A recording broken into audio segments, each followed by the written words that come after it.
की, द्वारकाधीश भगवान की, द्विपीठ द्वयाधीश्वर जगद्गुरु शंकराचार्य भगवान की।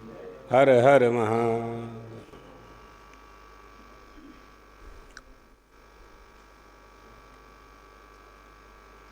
तो अभी तक ये बात चली कर्म, विकर्म और अकर्म। कुछ लोगों के मन में ऐसा बात आ सकती है कि अकर्मी कोई कैसे हो सकता है, तो वहाँ अनासक्त भाव से ही स्वीकार करना पड़ेगा। अकर्मी और अकर्ता कोई हो नहीं सकता। तो इसका उत्तर यह है कि त्यक्त्वा कर्म फल संगम, फल की कामना रहित हो जाना ही अकर्म है। कुछ भी हम करें, अर्जुन कह रहे थे कि मारेंगे तो पाप लगेगा। अब भैया तुम मारोगे तो पाप लगेगा ना, तुम कहाँ मार पा रहे हो, कहाँ किसको मारोगे तुम? न तुम जन्म देने वाले हो न मृत्यु देने वाले हो।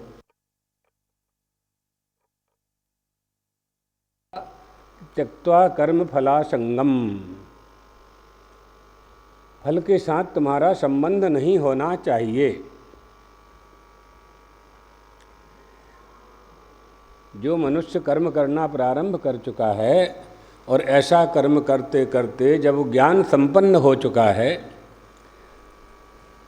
और यह जान गया है कि निष्क्रिय ब्रह्म ही आत्मा है, अशब्दमस्पर्श मरूपमव्ययम तथा रसम नित्यमगंध बच्चयत, बिन पग चलय सुनय बिनु काना, कर बिनु कर्म करय विधि नाना, आनन रहत सकल रस भोगी, बिन वाणी भक्ता बड़ जोगी।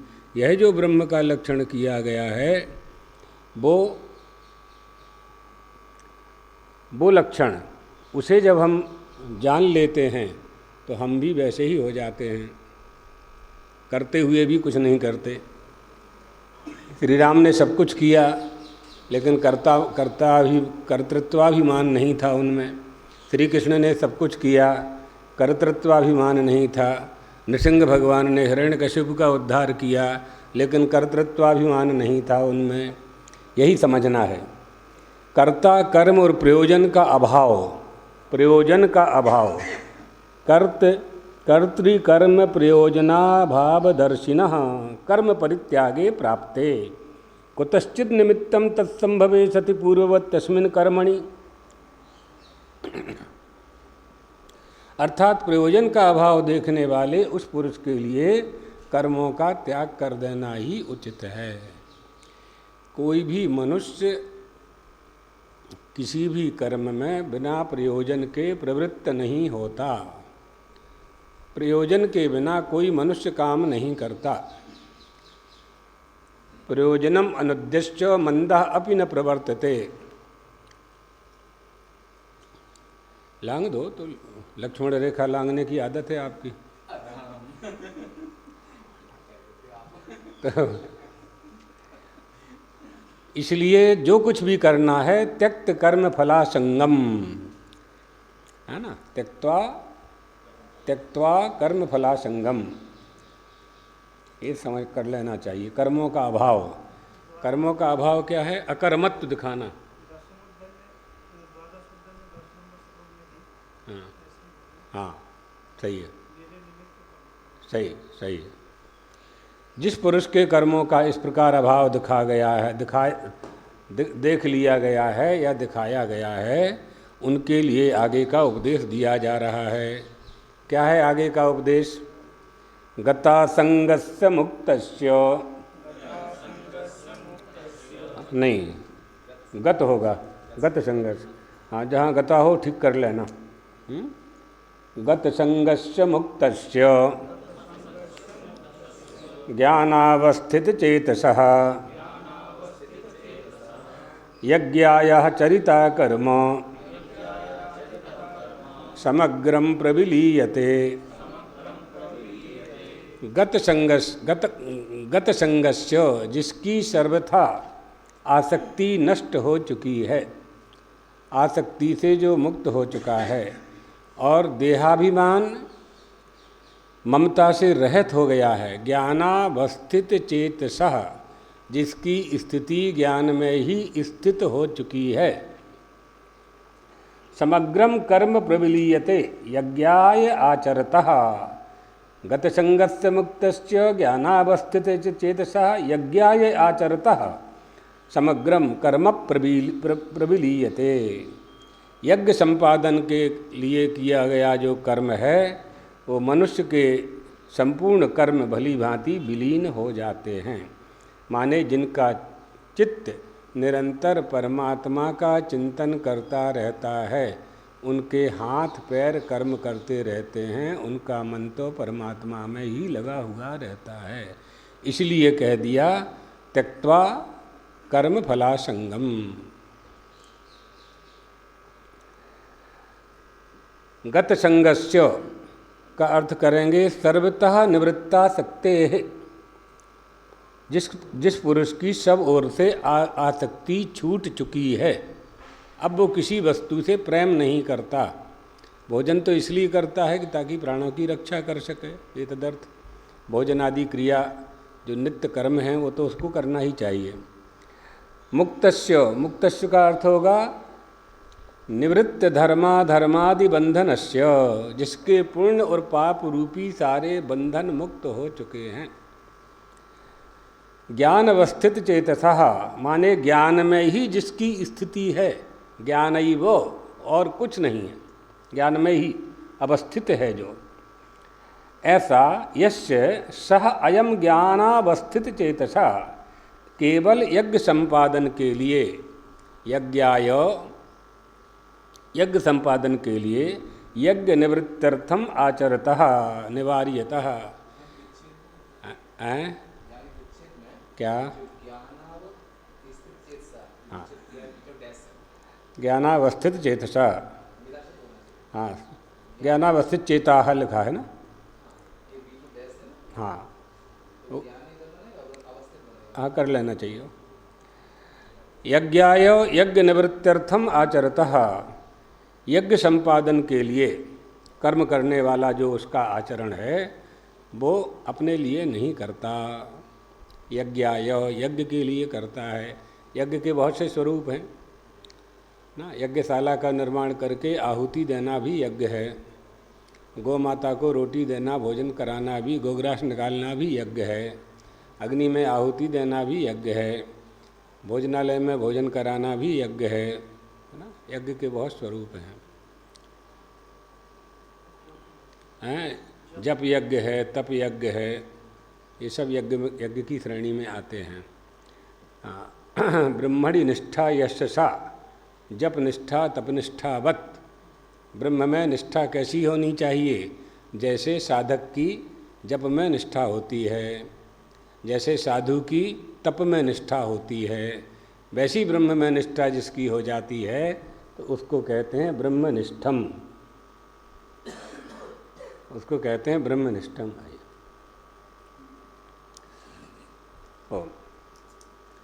वो ब्रह्मनिष्ठ है। उस ब्रह्मनिष्ठ के लिए वह ब्रह्मनिष्ठ जो कुछ भी करता है, वह ब्रह्मनिष्ठ जो कुछ भी करता है वो करते हुए भी नहीं करता है। कर्म समग्रम सहाग्रेण फलेन वर्तत इति समग्रम कर्म। अग्र शब्द जो है फल का वाचक है। उसके सहित कर्मों को समग्र कर्म कहते हैं। अर्थात अभिप्राय क्या हुआ कि फल के सहित सारे कर्म उसके नष्ट हो जाते हैं। जो कर्म करता है तो कर्म का तो फल होता है ना। फल के सहित फल भी नहीं मिलता उसको और कर्म भी उसका भी नष्ट हो जाता है। फलेन वर्तते इति समग्रम कर्म तत्समग्रम प्रविलीयते विनश्यतीति, उसी में विलय हो जाते हैं, माने नष्ट हो जाते हैं।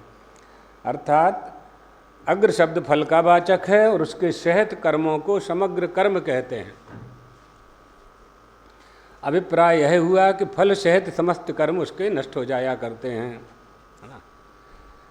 कस्मात् पुनः कारणात् क्रियमाणम कर्म सुकार्यारंभम अकुर्वत समग्रम प्रविलीयते। फिर किए जाने वाले जो कर्म हैं अपना कार्य आरंभ किए बिना ही कुछ फल दिए बिना ही कैसे नष्ट हो सकते हैं ना। अपना कर्म किए बिना वो फल दिए बिना वो कर्म कैसे नष्ट हो सकते हैं, ये प्रश्न आया, पूर्व पक्ष बना। कुछ ना कुछ फल तो मिलेगा, कोई भी व्यक्ति कुछ भी करेगा तो उसे उसका फल तो भोगना ही पड़ेगा।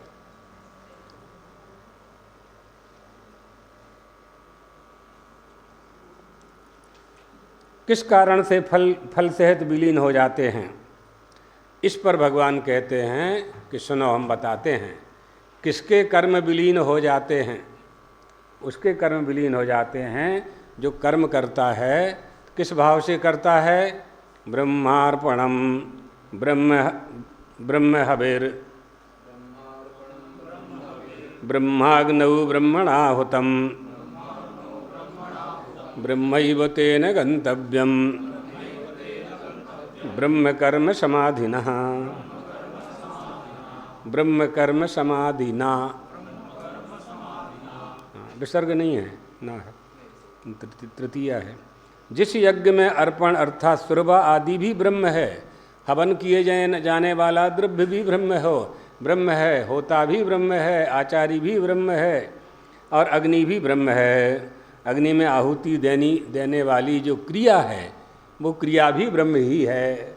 ब्रह्मार्पणम, वह ब्रह्म कर्म में रहने वाला योगी द्वारा प्राप्त किए जाने वाला योग्य फल भी ब्रह्म ही है। भगवत पादाद्य शंकराचार्य जी से जब ब्राह्मण पराजित होने लगे तो मिथिला की नगरी में शास्त्रार्थ हुआ, और जब ब्राह्मण पराजित होने लगे तो उन्होंने, शंकराचार्य जी कहते थे कि सर्वत्र ब्रह्म है, तो पहले तो नगरों की सकरी सकरी गली होती थी तो हाथी छोड़ दिया, तो वहाँ से हाथी आ रहा था और पीछे भी हाथी आ रहा था, और बीच में शंकराचार्य जी, और ब्राह्मण सब छतों पर चढ़ करके देखने लगे, ओंटों पर खड़े होकर के देखने लगे कि अभी क्या करेंगे। जब सब कुछ ब्रह्म है तो हाथी तो इनको मारेगा नहीं, ब्रह्म को ब्रह्म क्या मारेगा। जैसे ही शंकराचार्य जी ने देखा कि हाथी आ रहा है, दोनों तरफ से हाथी है और सकरी तो गली है, गली सकरी है, तो एक मकान का दरवाज़ा खुला हुआ था, वो उसमें चले गए। प्राणों की रक्षा हुई, ब्राह्मणों ने घेर लिया। आप तो कहते थे सर्वत्र ब्रह्म है, वो ब्रह्म उसे कहते हैं अभयम सर्वभूतेभ्यो ददाम एतद् व्रतम ममो। प्राणी मात्र में अभय होता है ब्रह्मबोध होने पर। तो आपको भय कैसे हुआ, हाथी से कैसे भयभीत हुए आप? तो शंकराचार्य जी ने कहा कि हाथी के ऊपर जो महावत बैठा था और वो चिल्ला रहा था कि हटो हटो हटो, हाथी आ रहा है, मार देगा मार देगा, तो वो भी तो ब्रह्म है, वो भी ब्रह्म है। तो हमने उसकी बात मानी, चुप हो गए। सर्वत्र ब्रह्म भाव जब आ जाता है, कैसे अन्वय कर रहे हैं, अर्पणम ब्रह्म, जो वस्तु अर्पण की जा रही वो ब्रह्म है, हवि ही ब्रह्म, आहुति ब्रह्म है, ब्रह्माग्नौ हुतम, और ब्रह्म ही हवन किए जाने वाला द्रव्य भी ब्रह्म ही है, और ब्रह्म कर्म समाधिना, ब्रह्म रूपी कर्ता के द्वारा हवन किया जा रहा है। फल देने वाला कौन है? का वो भी ब्रह्म है। फल क्या है? का फल भी ब्रह्म ही है। अब कहाँ जाओगे आप, है ना।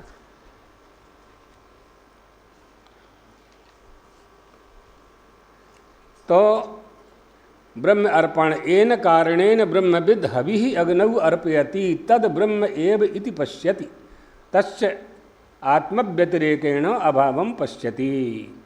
ब्रह्मवेत्ता पुरुष जिस साधन के द्वारा अग्नि में आहुति देता है उस साधन को ब्रह्म रूप ही देखता है कि आत्मा के सिवाय कुछ है ही नहीं।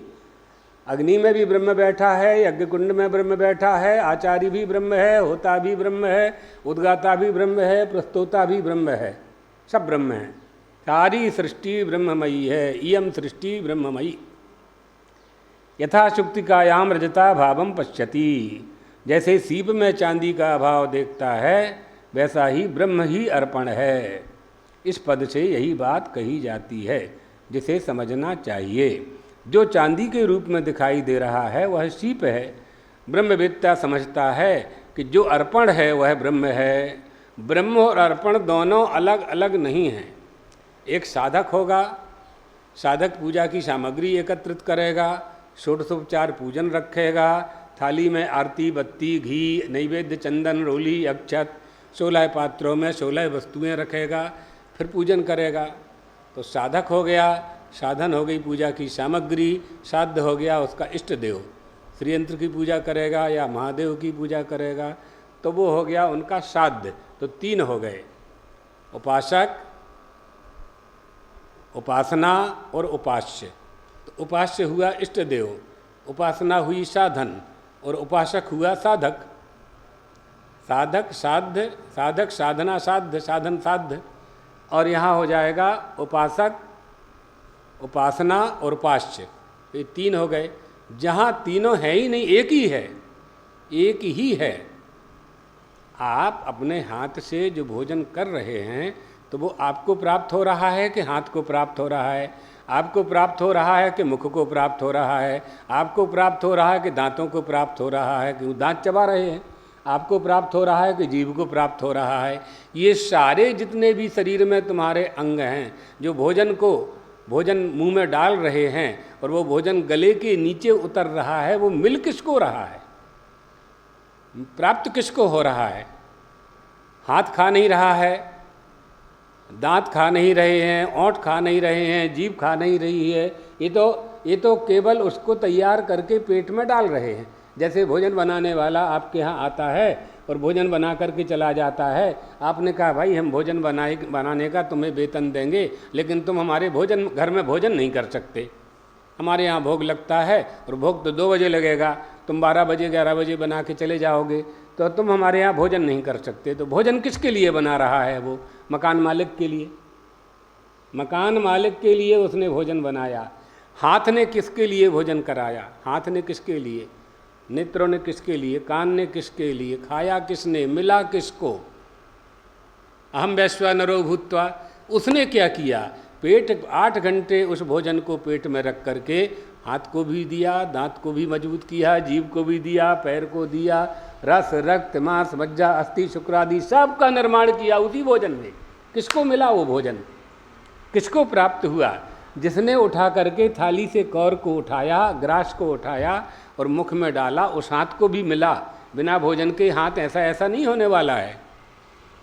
21 दिन बाद हाथ अवसन्न होने लगेगा, हिलेगा भी नहीं। 21 दिन तक ना खाओ आप और पानी ना पियो तो ये उठेगा नहीं अपने आप। डॉक्टर आके उठाएगा, फिर बाटल लगाएगा ग्लूकोज की। तो अहम वैश्वानरो भूत्वा ऐसे ही तो सिद्ध करोगे आप। कैसे करोगे? अर्पण बुद्धया गृह्यते लोके। अभिप्राय यह है कि संसार में अर्पण माने जाते हैं वो सब पदार्थ ब्रह्मवेत्ता की दृष्टि में ब्रह्म ही हैं, है ना। ये बात ब्रह्म क्यों, ये ऐसा क्यों कहा जा रहा है कि सारी सृष्टि का निर्माण जिसने किया है, सारी सृष्टि को सृष्टि करके सृष्टि के भोजन का योगक्षेम भी उसने ही तैयार किया है, तो वो सब में अनुरक्त है ना। ब्रह्मसूत्र है ना, लोक बत्तु लीला कैवल्यम, है ना, ब्रह्मसूत्र है। वह योगी जन योग से परकाया प्रवेश कर लेते हैं। तो लोग ये शंका करते हैं कि परमात्मा सृष्टि की रचना कैसे करता होगा। जब योगी जन जब सृष्टि की रचना कर लेते हैं, परकाया प्रवेश कर लेते हैं, दूसरे शरीर में चले जाते हैं, बड़ी बड़ी सिद्धियां प्राप्त कर लेते हैं, पानी में चलने लगते हैं, अग्नि में चलने लगते हैं, आकाश में उड़ने लगते हैं, है ना। पलाश की खड़ाऊँ बना करके उनको सिद्ध कर ले, खड़ाऊँ पहन करके पानी भी चले, नाव की जरूरत नहीं है उसको, है ना। तो वो सृष्टि की रचना कर सकते हैं। तो वो जो भगवान है जो सृष्टि की रचना करता है और वही अवतार लेता है, अवतार लेना उसकी अपराकृत लीला है, अपराकृत लीला है उसकी।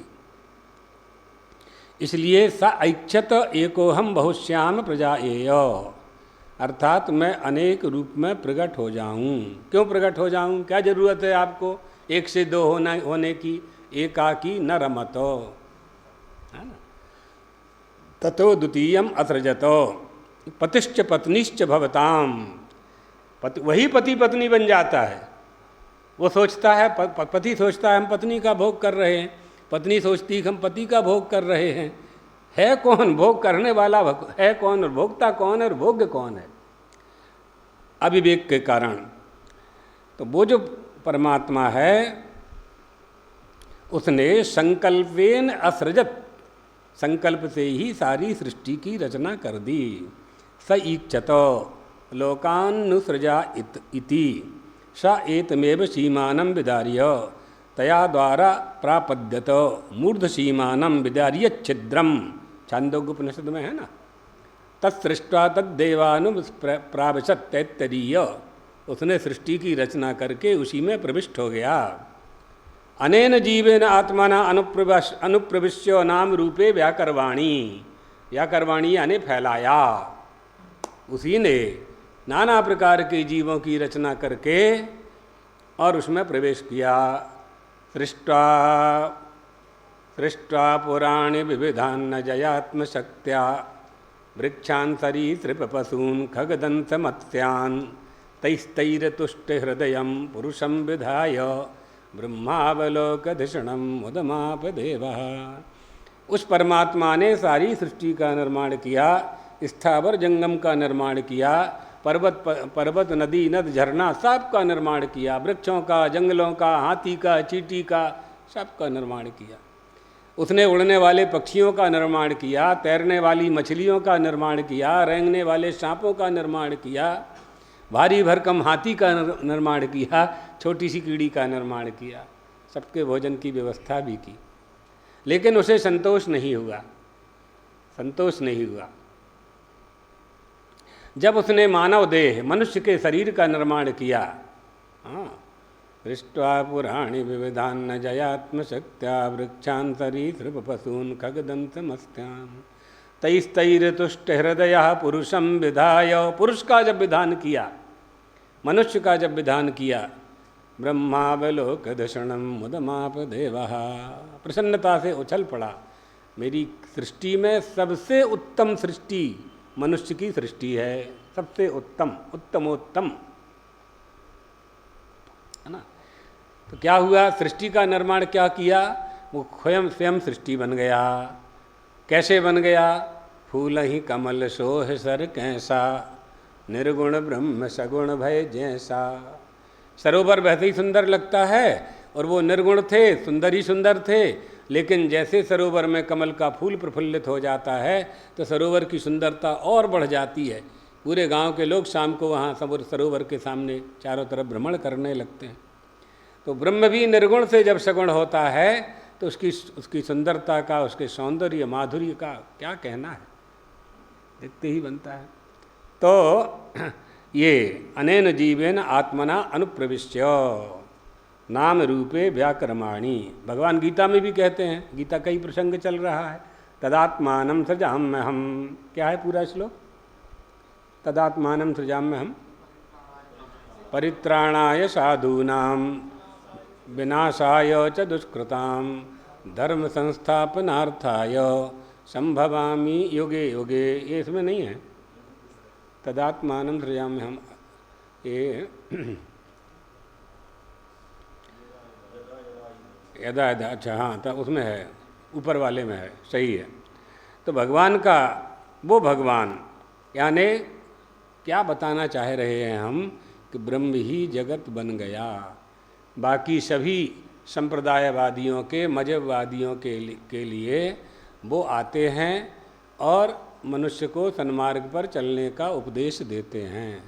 हमारे यहाँ सारी सृष्टि में परमात्मा स्वयं ही सृष्ट हो जाता है, सृष्टि के रूप में दिखाई पड़ता है, नाम रूप से भिन्न भिन्न दिखाई पड़ता है, लेकिन तत्वतः वो एक है बस, नाम रूपे व्याकरवाणी। तो क्या प्रमाण है? भगवान बलि से कह रहे हैं, भगवान बलि से कह रहे हैं कि मैं जीव में ही निवास करता हूँ, मेरा तो वही घर है। जैसे जीव अपने रहने के लिए घर बनाता है, मैंने इसी तरह से भारत में रहने वाले जीवों को 140 करोड़ घर बनाए हैं, मैं उनमें रहता हूँ। काटेज बनाते हैं ना लोग, मैंने काटेज बनाए, मेरा निवास स्थल 140 करोड़ काटेज बनाए हैं। मैं एक ही समय में एक साथ सर्वत्र रहता हूँ। परमात्मा श्री कृष्ण ने 16,000 राजकुमारियों के साथ एक साथ विवाह किया द्वारका में, तो 16,000 मंडप बनाए गए। श्री कृष्ण भी 16,000 थे। आश्चर्यचकित हो गए नारद जी देख करके कि 16,000 रानियों के साथ कैसे गृहस्थाश्रम का निर्वहन करते होंगे परमात्मा। लेकिन परमात्मा तो परमात्मा है, कर्तुम अकर्तुम अन्यथा कर्तुम, सब कुछ कर सकता है।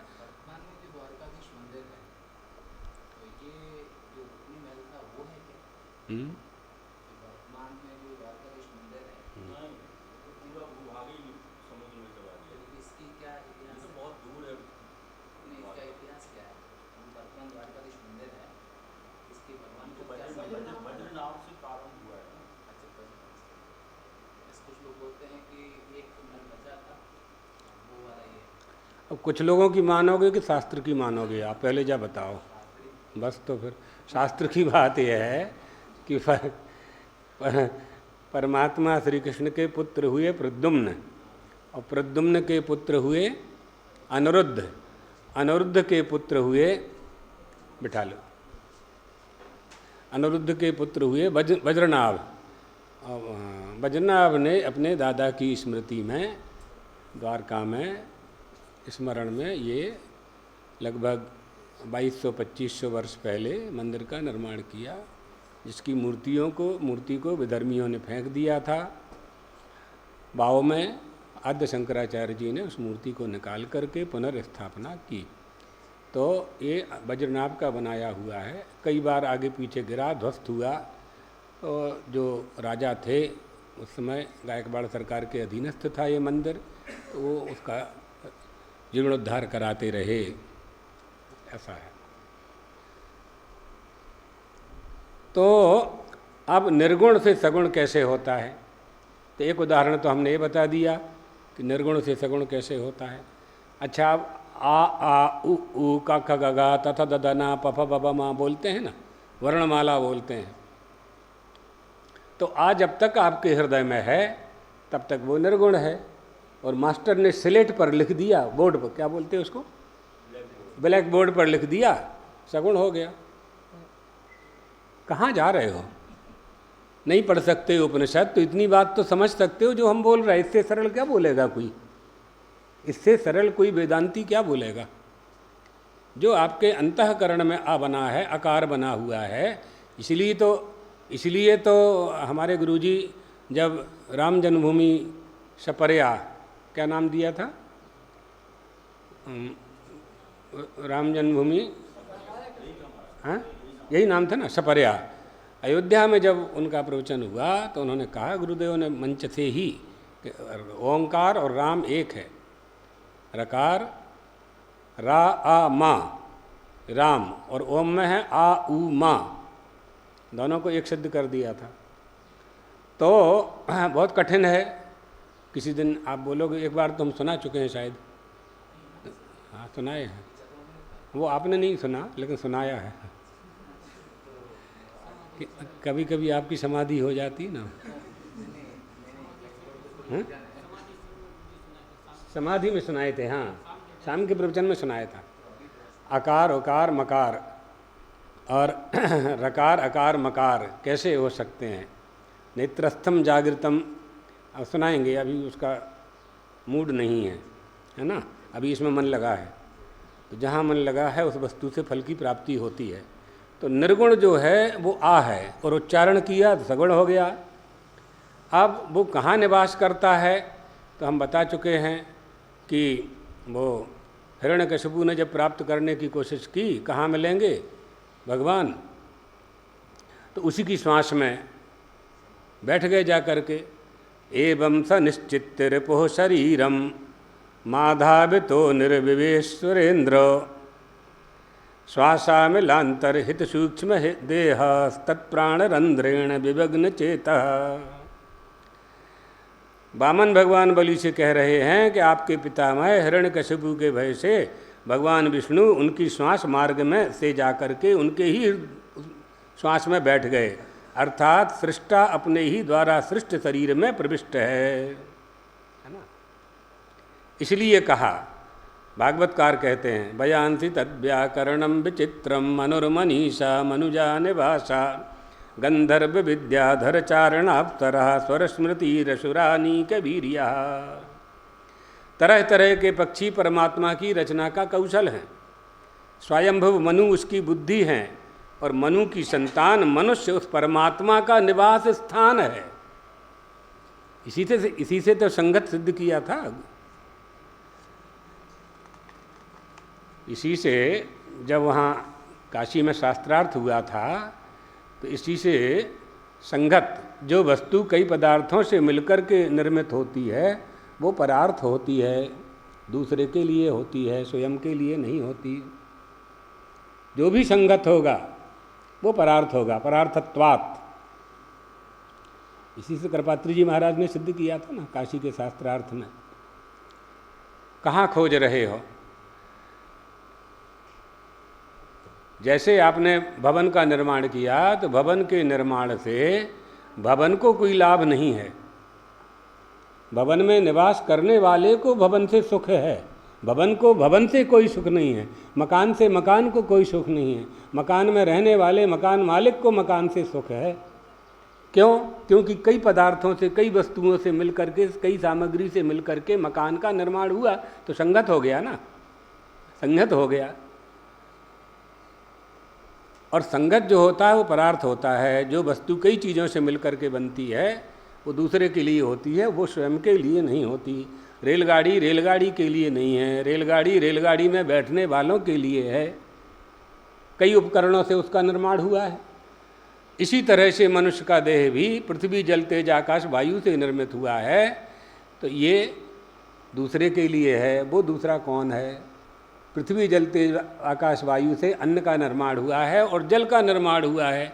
अन्न और जल को माता पिता ने खाया है, उनसे रस रक्त मांस मज्जा अस्थि शुक्र शोणित आदि का निर्माण हुआ है और उससे गर्भाधान संस्कार हुआ है। तो वो जो गर्भ में पिंड है, माँ के गर्भ में जो पिंड है वो अन्न का ही है। और अन्न पृथ्वी जल तेज आकाश वायु से बना तो संगत हो गया ना। इसमें और भी है अभी आगे।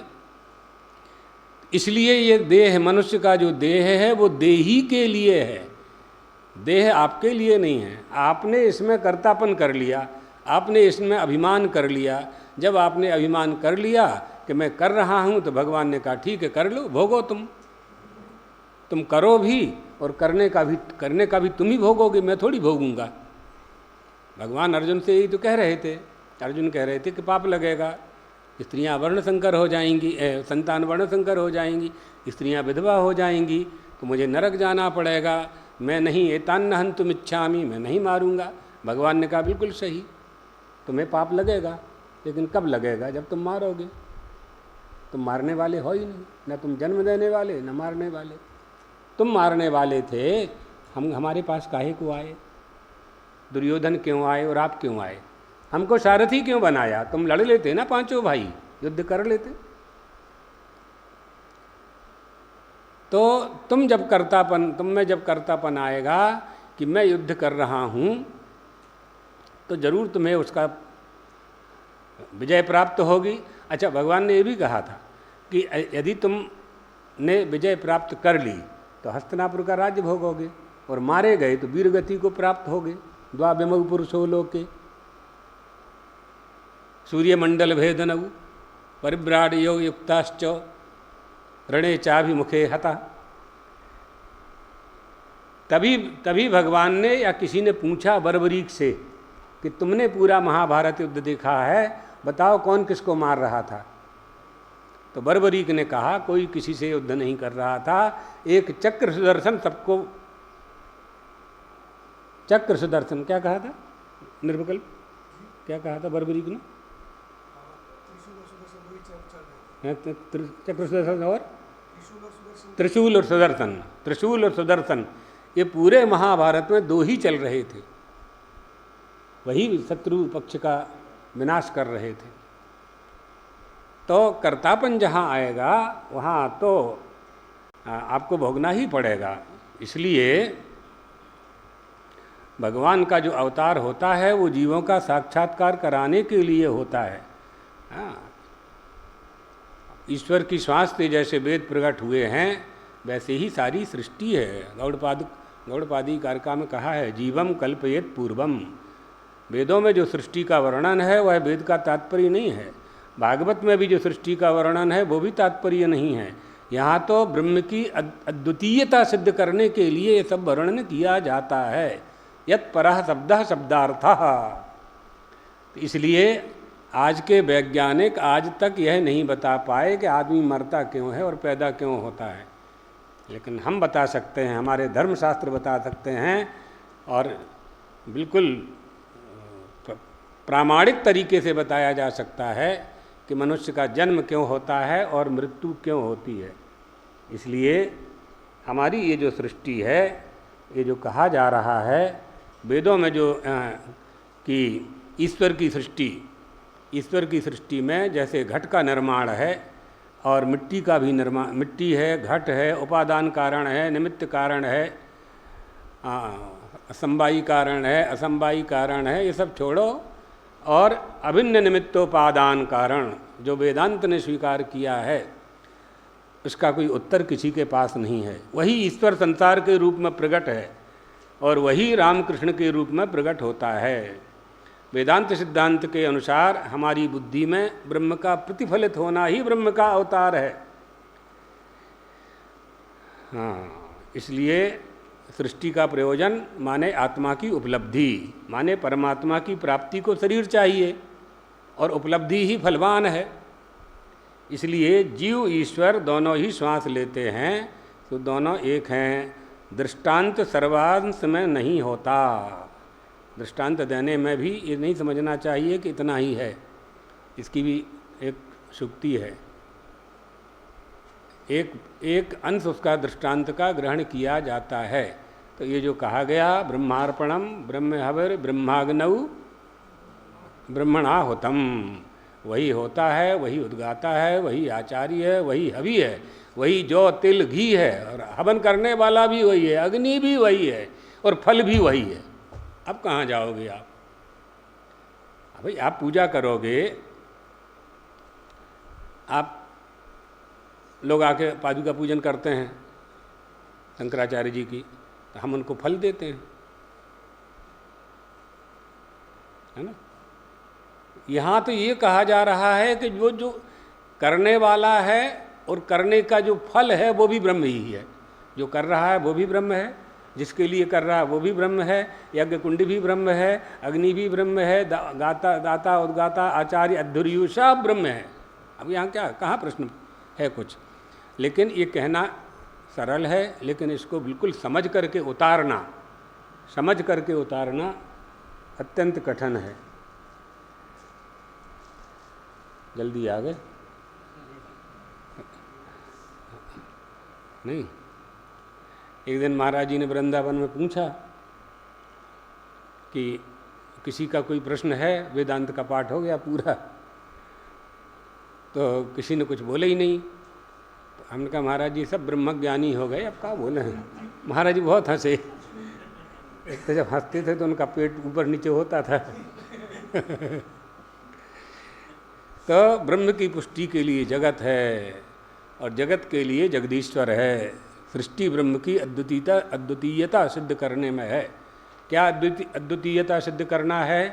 कि जगत ज्ञात है, संसार ज्ञात है, जगत का प्रपंच हम जानते हैं, रोटी कपड़ा मकान हम जानते हैं, ये सब ज्ञात है। अज्ञात वस्तु का अन्वेषण ज्ञात पदार्थों से करना है ना। अव्यक्त से जो व्यक्त हुआ है हमें वह जानना है। जगत व्यक्त है, कल्पित है, जगत है नहीं, कल्पित है। कैसे कल्पित है? शब्द ज्ञानानुपाति वस्तु शून्यो विकल्पः। जिससे मात्र शब्द ज्ञान हो और वस्तु का अभाव हो उसे विकल्प कहते हैं। माने रस्सी में सर्प विकल्प है नहीं। रस्सी में सर्प विकल्प से देखा जा रहा है। ब्रह्म में जगत विकल्प है, जैसे डंडा है नहीं, डंडा मान रहे हो, डंडा अस्तित्वहीन है लेकिन माना जा रहा है, तो डंडा अभाव रूप है ही नहीं। इसी तरह से विकल्प माने जिसका ज्ञान शब्द से तो हो लेकिन खोजने पर कुछ ना मिले। डंडा खोजने चलो तो कहाँ जाओगे? जंगल में जाओगे तो डंडा मिलेगा नहीं, लकड़ी मिलेगी। लकड़ी खोजने जाओगे तो वृक्ष मिलेगा। डंडा कहाँ है? डंडा नाम की कोई वस्तु ही नहीं है, लेकिन आपने डंडा मान लिया है। मान लिया तो मानो, मानते रहो। जगत को सत्य मान लिया है आपने, मानते रहो। इसलिए दूसरा उदाहरण दिया है, जैसे बालक ने माँ से पूछा कि सरोवर का जल वायु के प्रकोप से तरंग वाला हो गया, तरंग वाला हो गया। तो बालक कहता है कि माँ, इस जल में अभी तरंग आ रही है। तो बालक के जल में तरंग देखने के पहले भी तरंग थी और जल भी था। तरंग भी थी और जल भी था। ओर से छोर तक आप तरंग को खोजेंगे तो तरंग मिलेगी ही नहीं, जल ही मिलेगा। डंडा को खोजेंगे तो वृक्ष ही मिलेगा। डंडा नाम की कोई वस्तु है नहीं। ये टेबल क्या है? ये टेबल का नाम तो सुथार ने दे दिया, कारपेंटर ने दे दिया, बाढ़ई ने दे दिया। टेबल कहाँ है? लकड़ी है ये तो लकड़ी को खोजने जाएंगे तो वृक्ष मिलेगा, शाखा मिलेगी, वृक्ष मिलेगा, बीज मिलेगा। सृष्टि का अंत खोजने जाओ तो क्या मिलेगा? आप कहाँ से आए हो इसे खोजने जाओ तो क्या मिलेगा? पिता मिलेगा। पिता को खोजने जाओ तो क्या मिलेगा? पिता का पिता मिलेगा, पिता का पिता, पिता का पिता, छिल्ला सूंचे। अंत में क्या है? परम पिता है ना। अंत में जो परम पिता है उसी को तो ब्रह्म कहा जा रहा है। तभी तो अभिन्न निमित्तोपादान सिद्ध होगा। तो भगवान का अवतार क्यों होता है ना? बालक ने माँ से पूछा, तो 10वें स्कंद में का श्लोक है, नृणाम निःश्रेयसार्थाय व्यक्तिर्भगवतो नृपो अव्ययस्या प्रमेयस्यो निर्गुणस्यो गुणात्मनः। भगवान प्रकट होकर के लीला करते हैं ताकि हम उस अभिन्न के द्वारा, हाँ लीला करते ताकि उसके अभिनय के द्वारा, ठीक है, द्वारा जीव अपना कल्याण संपादित करे। अब ये अप्रमेयस का बड़ा अर्थ है, फिर कभी सुनाएंगे। अभी केवल ये समझ लीजिए कि ब्रह्म में ब्रह्म और ब्रह्माग्नि और ब्रह्मणाहुतम ये सब ब्रह्म ही है, इसके अतिरिक्त कुछ नहीं है। माने परमात्मा के अंतर्गत जीव, जीव के अंतर्गत जगत, जगत जीव और जगदीश। संसार जीव के अधीन है और जगत जगदीश के अधीन है। जीव प्रकृति के अधीन है और प्रकृति ईश्वराधीन है। स्वतंत्र थोड़ी है प्रकृति। तो यदेदम धारते जगत, ये स्पष्ट है। तो मनुष्य बंधन में कब पड़ता है? ये जो 25वां श्लोक है ना, ब्रह्माग्नि ब्रह्म 24वां। अच्छा 25 कहाँ गया फिर? हाँ 25, ठीक है। तो ये जो 24वां श्लोक है, ये हम होता और यज्ञकर्ता कब बनते हैं? जब बंधन दशा में पड़ते हैं। क्या ईश्वर अलग है और हम अलग हैं? जब ईश्वर से अधिक हम संसार को महत्व देने लगते हैं तब हम ईश्वर से अलग हो जाते हैं। सीधी सीधी बात है, सरल भाषा में। तत्वविद ऐसा नहीं करता, वो कहीं भी अभाव देखता नहीं है, ठीक है। इसलिए द्रव्य यज्ञ की अपेक्षा ज्ञान यज्ञ श्रेष्ठ है और ज्ञान यज्ञ को पाकर के परम शांति को प्राप्त हो जाता है। इत्यादि वचनों से यथार्थ ज्ञान की स्तुति करते हुए यह प्रसंग समाप्त हो रहा है। सम्यक दर्शन स्तुतम एव कुर्वन् उपक्षीणः अध्यायः। तस्मात् सुतराम जिस प्रकार इसकी व्याख्या की गई है, इस श्लोक का अर्थ वैसा ही है। तत्र अधुना सम्यक दर्शनस्य, अंतिम पंक्ति है भाष्य की, तत्र अधुना सम्यक दर्शनस्य यज्ञत्वं संपाद्य तत्स्तुत्यर्थम अन्ये अपि यज्ञ उपक्षियन्ते दैवम एव इत्यादिना। इस श्लोक में यथार्थ ज्ञान को यज्ञ रूप से संपादन करके उसकी स्तुति करने के लिए दूसरा श्लोक कहा जा रहा है। उन दूसरे यज्ञों का भी उल्लेख यहाँ अब किया जा रहा है। क्या कहा जा रहा है? आइए 25 में। दैवमेवापरे यज्ञं योगिनः पर्युपासते ब्रह्माग्नावपरे यज्ञं यज्ञेनैवोपजुह्वति। अपरे योगिनः दैवं यज्ञम एव पर्युपासते अपरे ब्रह्माग्नौ यज्ञेन एव यज्ञम उपजुह्वति। अर्थात देवताओं की पूजा करने वाले यज्ञ का भली भांति जो अनुष्ठान करते हैं, यानी जो देवताओं की पूजन करने वाले हैं, योगी भी कह सकते हैं, योगिनः शब्द का प्रयोग किया है यहाँ, और अन्य दूसरे भी परब्रह्म परमात्मा रूप अग्नि में, अन्य योगी जन दूसरे परब्रह्म परमात्मा रूप अग्नि में अभेद दर्शन रूपी यज्ञ के द्वारा आत्म रूप यज्ञ का हवन करते हैं। देखो, यज्ञ करने के लिए सामग्री चाहिए, यज्ञ करने के लिए सामग्री चाहिए। यज्ञशाला चाहिए, यज्ञशाला नहीं है तो यज्ञ कुंड तो चाहिए ही। यज्ञ कुंड चाहिए, समिधा चाहिए, लकड़ी चाहिए, घी चाहिए, कपूर चाहिए, जौ, तेल, चावल, चोखा, सारी सामग्री चाहिए। भिन्न भिन्न देवताओं के भिन्न भिन्न आराधना के लिए भिन्न भिन्न सामग्री का विधान किया गया है। कौन से देवता के लिए, कौन सी कामना के लिए किस सामग्री से आहुति दी जाए, तब वह देवता उस आहुति को ग्रहण करता है। तो अभेद भाव से यज्ञ कैसे हो सकता है ना? ब्रह्माग्नाव परे यज्ञम यज्ञे नैवोपजुह्वति। अभेद दर्शन रूपी यज्ञ यानी आत्मयज्ञ, आत्म रूपी यज्ञ हवन योगी जन करते हैं। कैसे करते हैं इसका वर्णन आएगा, लेकिन हम थोड़ा सा इस विषय से, संदर्भ से हट करके बताते हैं कि आत्मा की अग्नि में यज्ञ करना है। सामग्री नहीं है, किसी भी सामग्री का अभाव है और यज्ञ हमें करना है, तो हम जेनेदम भूतम भुवनम भविष्यत् परिग्रहीतम मृतेन सर्वम्मा जेन यज्ञस्तायते सप्त होता तन्मे मनः शिव संकल्पमस्तु। सातों को होता बना लीजिए। विशुद्धि के ऊपर 7 होता हैं हमारे पास। 2 आँख हैं, 2 कान है, 2 नाक है, 1 मुख है, ये 7 होता है। सप्त होता तन्मे मनः, मेरे मन को शिव संकल्प वाला बना दीजिए। क्यों बना दीजिए? क्योंकि मेरा मन ही इन 7 होताओं का संचालक है। मन ही नेत्रों को चलाता है, मन ही कर्णेंद्रिय को चलाता है। कई बार सुनी हुई बात हम नहीं सुनते, क्योंकि मन से संयुक्त नहीं हो, कर्णेंद्रिय मन से संयुक्त नहीं होती है।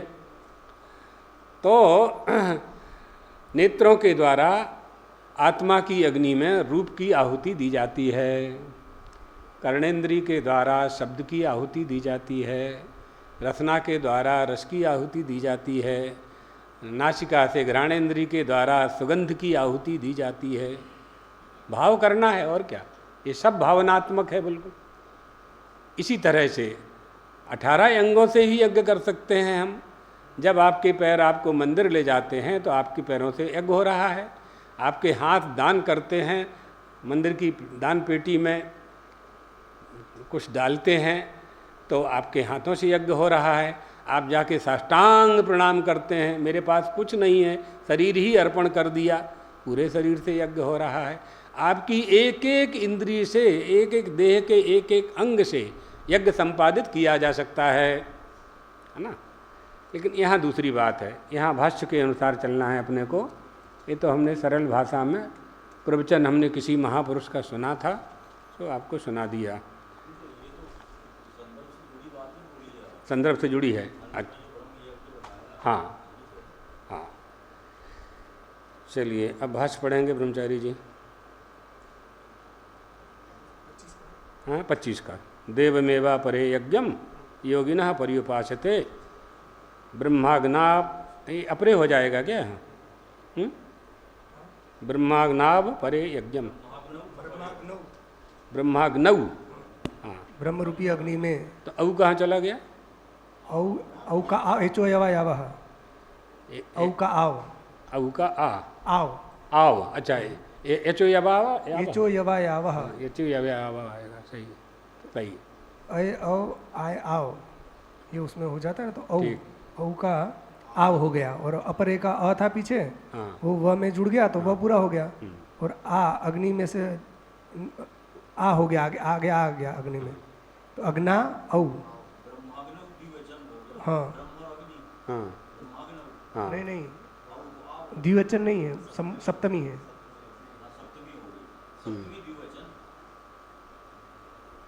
सही है, ठीक है। सप्तमी द्विवचन, सप्तमी एक वचन है। ब्रह्म रूपी अग्नि में, ब्रह्म रूपी अग्नि में, ब्रह्माग्नि शब्द एक है, ब्रह्माग्नि एक शब्द है ब्रह्माग्नि में, तो ब्रह्माग्नि ब्रह्माग्नौ। केवल अग्नि शब्द लें तो अग्नौ होगा, केवल अग्नौ हो जाएगा। अग्नौ, सप्तमी के एक वचन में अग्नौ। अग्नि अग्नि जो चलेगा वो अग्नौ। ये ब्रह्माग्नि एक है। हाँ ब्रह्म रूपी अग्नि में जब समस्त का समास अलग करेंगे सही, तब वो ब्रह्म अग्नि सब होगा अलग अलग। ठीक है। तो तुम्हारे समझ में आया अनुरुद्ध? तुम्हारे लिए पूछा हमने, बताओ। एचो यावा आवा की तो क्या है? आगे वृत्ति क्या है उसकी? हाँ आवास्यु, अब आय आव, एचा क्रमादय आय आव, अय औ आय आव, एते स्यु। विद्यार्थियों को नहीं पढ़ाओगे तो कभी नहीं आएगा। तुम भले ही कितनी पढ़ जाओ, जब तक नहीं पढ़ाओगे नहीं आएगा, मौके पे नहीं आएगा। इसलिए पढ़ाना चाहिए, तो विद्यार्थी भी तैयार होते हैं और आपकी आवृत्ति हो जाती है। तो ये निर्विकल्प ब्रह्मचारी का इसी में तैयार हुआ है। 5-6 लड़के सालों तक पढ़ते रहे इनसे, ऊपर जा जा करके। तो बुद्धि तो तेज है ही, 2-4 बार में ही याद हो जाता है। पढ़ाने से जल्दी याद होता है, पढ़ाना चाहिए। भले ही 5 बच्चे पढ़ें, तो तुम्हारे पास तो हैं विद्यार्थी, इसलिए पूछा था हमने, ताकि तुम्हें आ जाए। अब इसमें अखंडानंद जी महाराज ने लिखा है, वो हम बता देते हैं, फिर आप भाष्य करना। कि जिनका ध्यान करना है उसमें मूलाधार में गणेश जी हैं, स्वाधिष्ठान में विष्णु भगवान हैं, मणिपुर में महादेव हैं, अनाहत में ईश्वर हैं, और विशुद्धि में सदाशिव हैं, और ब्रह्मरंध्र में गुरु हैं। इन्हीं को आहुति देना है, ये कह रहे हैं, ध्यान से, है ना। परमात्मा हाँ आगे फिर दूसरा विषय, ठीक है। अब सुनाइए। हाँ वही है।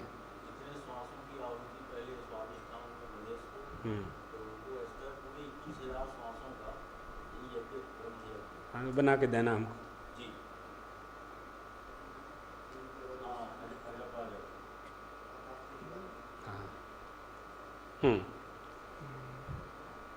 देवम एव देवा इज्जन्ते येन यज्ञेन। षट्शतं तु गणेशस्य, षट्शतं तु गणेशस्य, 600 प्रजापतेः, 600 महाविष्णोः, 600 पिनाकिनः, 600 ये 21,000 हो रहे हैं। ये 21,600। 600 गणेशस्य गुरुरप्य। अब यहाँ कह रहे हैं शंकराचार्य जी, तत्र अधुना सम्यक दर्शनस्य यज्ञत्वं संपाद्य तत्स्तुत्यर्थम अन्येपि यज्ञाः उपक्षिप्यन्ते। ये जो पहले श्लोकों में सम्यक दर्शन जो है यही यज्ञ है, सम्यक दर्शन करता है वो भी यज्ञ है। उसी को यज्ञ, वास्तविक यज्ञ वही है सम्यक दर्शन। तो उसका स्वरूप क्या तो बता दिया कि ब्रह्मार्पणम, ब्रह्म हविर, ब्रह्माग्नो, ब्रह्मणा हुतम से, ये सब ये सम्यक दर्शन रूपी ये यज्ञ है ये। तो कहते हैं इसका, इस यज्ञ का संपादन कर दिया, इसका वर्णन हो गया। अब उसी की स्तुति के लिए अन्येपि यज्ञाः उपक्षिप्यन्ते, उसी की स्तुति के लिए अन्य यज्ञों का वर्णन कर रहे हैं, वो उसका उपाख्यान कर रहे हैं। तो कौन कौन से हैं वे अन्य यज्ञ, तो अब उनका वर्णन कर रहे हैं। देवमेवेति, देवमेव देवाः युज्यन्ते येन यज्ञेन असौ देवः यज्ञः तमेव अपरे यज्ञम योगिनः कर्मिणः परिपासते कुर्वन्ति इत्यर्थः। देवमेव कहा ना मूल में, तो देवाः युज्यन्ते येन यज्ञेन, जिस यज्ञ के द्वारा देवताओं की आराधना होती है, उनका यजन होता है, असौ देवः यज्ञः, देव यज्ञ, उसको देव यज्ञ कहते हैं। देवता से संबंधित यज्ञ देव यज्ञ। तमेव अपरे यज्ञम योगिनः कर्मिणः परिपासते कुर्वन्ति इत्यर्थः। तो एक तो सम्यक दर्शन रूपी यज्ञ का वर्णन कर दिया। अब दूसरा जो देव यज्ञ है उसको कौन करते हैं, तो उनके लिए कहा कि जो योगिनः वो देव यज्ञ करते हैं। योगिनः का मतलब यहाँ पर है कर्मिणः, जो कर्मयोगी हैं, वे लोग भी यज्ञ करते हैं, यज्ञ के द्वारा देवताओं की आराधना करते हैं। परिपासते मतलब कुर्वन्ति इत्यर्थः। उनमें जो कहा देवमेवा परे यज्ञम योगिनः परिपासते, योगिनः कर्मिणः देवयज्ञम परिपासते अर्थात कुर्वन्ति, ये हो गया। अब दूसरा पाद में बताया ब्रह्माग्नौ, दूसरे लोग, अपरे मतलब दूसरे लोग, यज्ञेन यज्ञम उपजुह्वति ब्रह्माग्नौ। तो उसका कह रहे ब्रह्माग्नौ का मतलब है सत्यम ज्ञानम अनंतम ब्रह्म, सत्य है, ज्ञान है, अनंत है ब्रह्म, विज्ञानमानंदम ब्रह्म, ब्रह्म विज्ञान स्वरूप है, आनंद है। यत् साक्षात अपरोक्षात ब्रह्म, यह आत्मा सर्वांतरः, जो साक्षात अपरोक्ष ब्रह्म है, जो आत्मा है, सबके अंतरतम है। इत्यादि वचनोक्तम अशनायादि, जब कर्मिणा कह दिया, सर्व संसार धर्म, जब कर्मिणा कह दिया, परिपासते क्यों कहा? परिपासते का मतलब कुर्वन्ति, कर्मिणा तो कर्ता हो गया, और परिपासते ये क्रिया हो गई। कर्मिणः, कर्मिणा का अर्थ कर्मी हो गया, योगिनः कहा है मूल में, तो इसलिए योगिनः का अर्थ शंकराचार्य जी ने कहा कर्मिणः। हाँ ठीक है, मूल में कहा। परिपासते का अर्थ है उपासना कैसी, ठीक है, उपासना का मतलब कुरु करते हैं, यज्ञ करते हैं, क्रिया है ना। तो योगिनः हो गया कर्ता, और परिपासते हो गए क्रिया, ठीक है। और क्या करते हैं, तो यज्ञ रूपी कर्म करते हैं, यज्ञम परिपासते हैं, यानी योगी को कर्ता, यज्ञ हो गया कर्म, योगिनः हो गया कर्ता, यज्ञ हो गया कर्म, और परिपासते हो गया क्रिया। ये एक बात पूरा हो गया। तो अब तो कई प्रकार के यज्ञ करने वाले हैं ना, उनका एक एक का वर्णन कर रहे हैं। तो सबसे पहले जो कर्म योगी हैं उनका ये यज्ञ हो गया, ये एक लाइन में।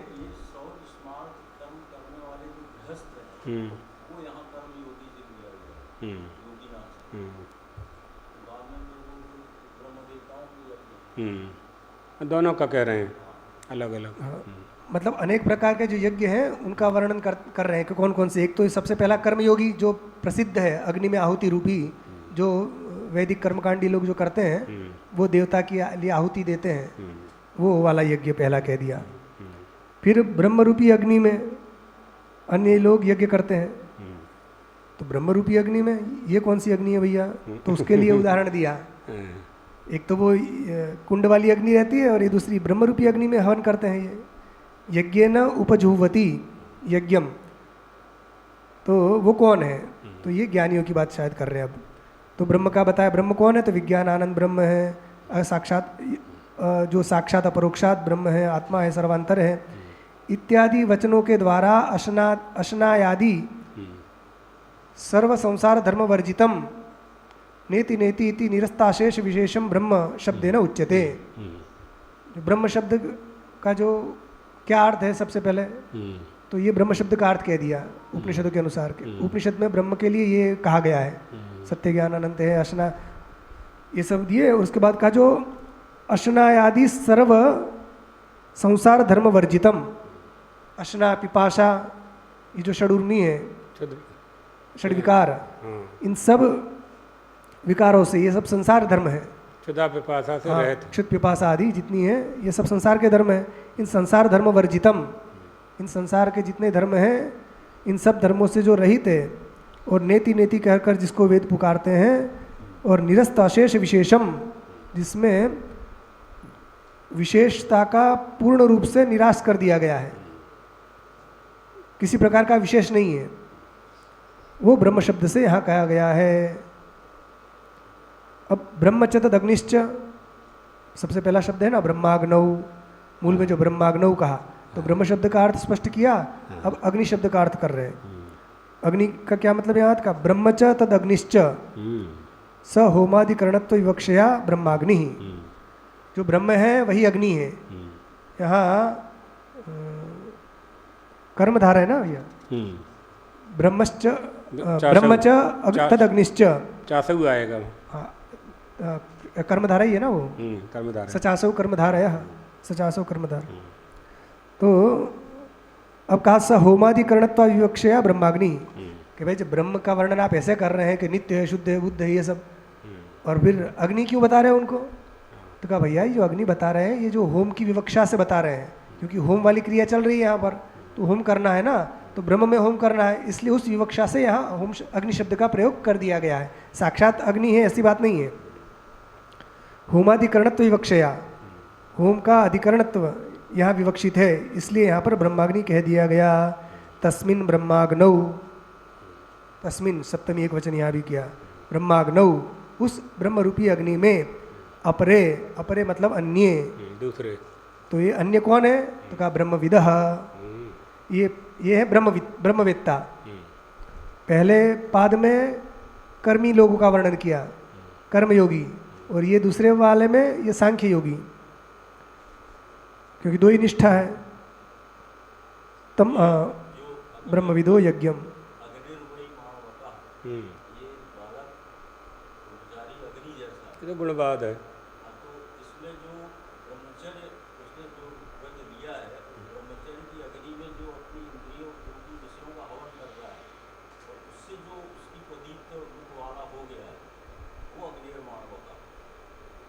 ठीक, ये सभी ले जा सकते हैं।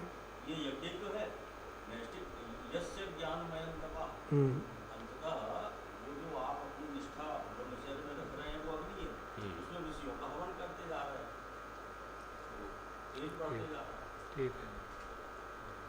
तो यहाँ पर दूसरे पाद में जो यज्ञ करने वाले जो याज्ञिक हैं, यहाँ याज्ञिकों की चर्चा चल रही है, कौन कौन से याज्ञिक हैं।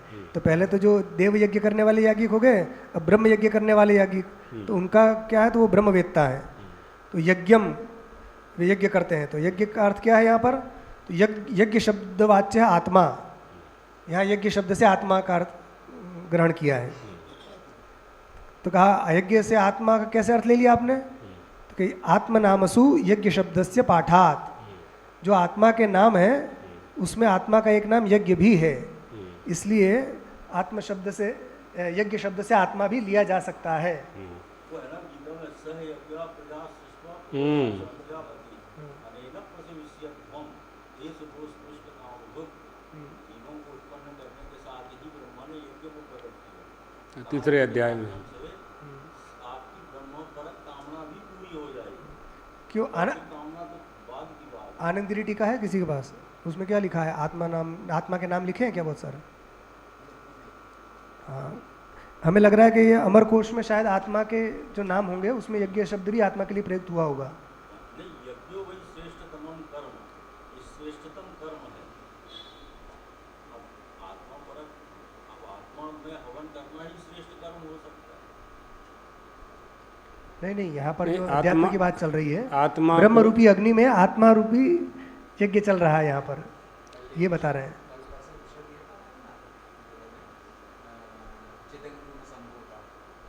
वो तो अलग है। यज्ञो वही श्रेष्ठतम कर्म और यज्ञार्थात् कर्मणोऽन्यत्र लोकोयम कर्म बंधन, लोकोयम कर्म बंधन, अलावा जो भी कर्म है वो सब बंधन का। वहाँ पर यज्ञ का अर्थ विष्णु है। यज्ञार्थात् कर्मणो नेत्रो, यज्ञ वह विष्णु है, तो जिस प्रकार यज्ञ शब्द विष्णु के लिए प्रयुक्त होता है उसी प्रकार आत्मा के लिए भी यज्ञ शब्द कहीं प्रयुक्त होता होगा। इसलिए शंकराचार्य जी ऐसा कह रहे हैं कि आत्मनामसु, आत्मा के जितने नाम हैं उनमें यज्ञ शब्द से पाठात, यज्ञ शब्द भी आत्मा के लिए वैसा पाठ आता है। तो या तो अमरकोश में होगा या फिर निरुक्ति में होगा या कहीं भी होगा, कहीं ना कहीं होगा। ये आत्मा के लिए यज्ञ शब्द का प्रयोग होता है। हाँ ठीक है।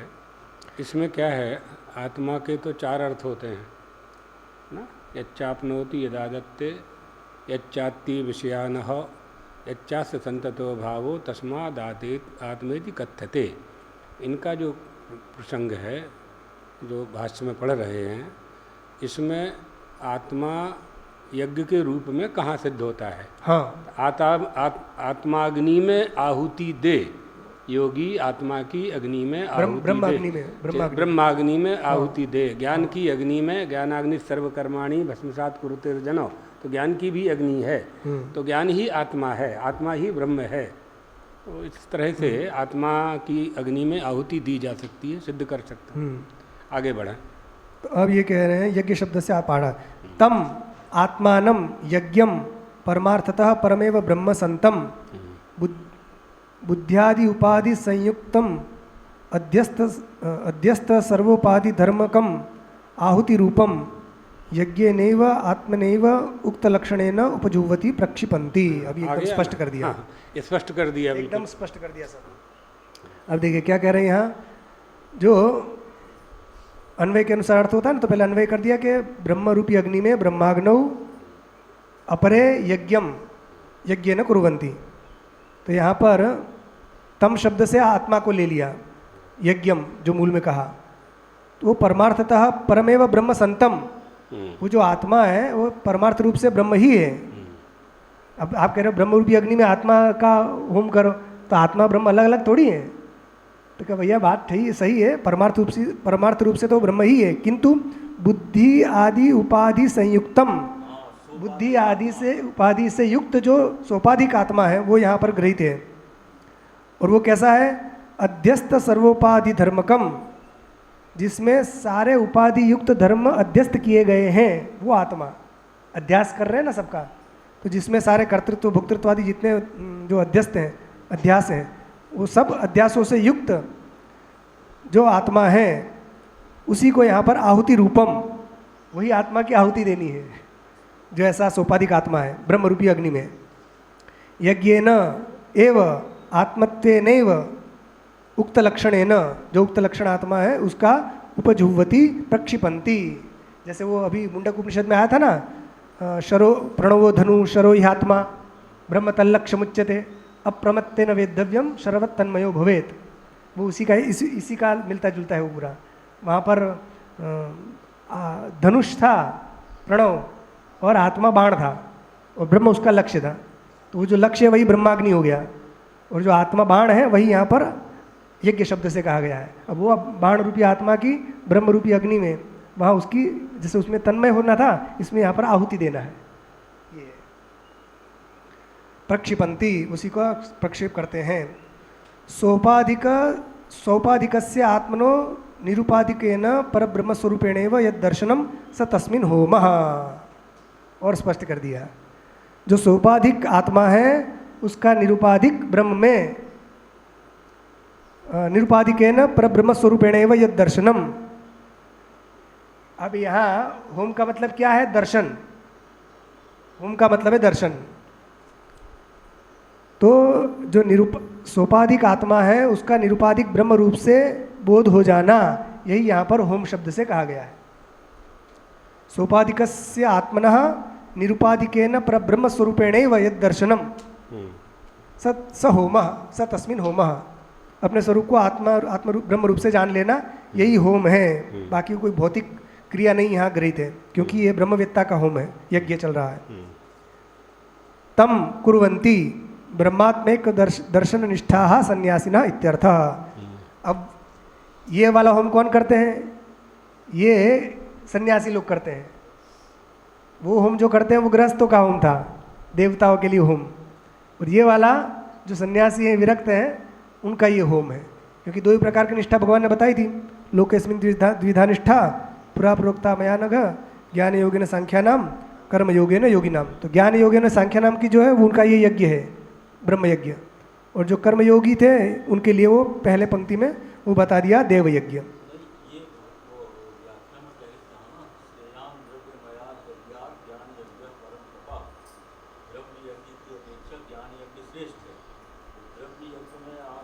ये तो आगे आएगा, आने वाला श्लोक है, में इसके बाद आएगा। ये तो अभी 4-5 श्लोक बाद आएगा।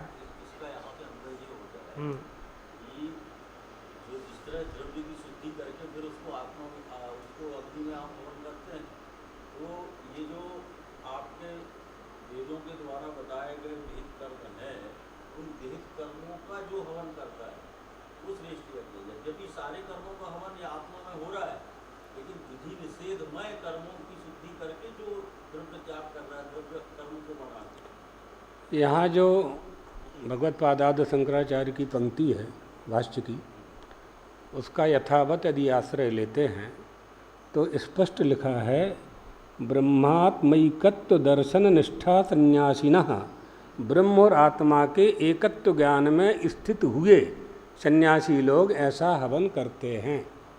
ब्रह्म और आत्मा का एकत्व, ऐसा जानना ही हवन है सन्यासियों के लिए। हाँ, वाच्य कहाँ से आ गया यहाँ?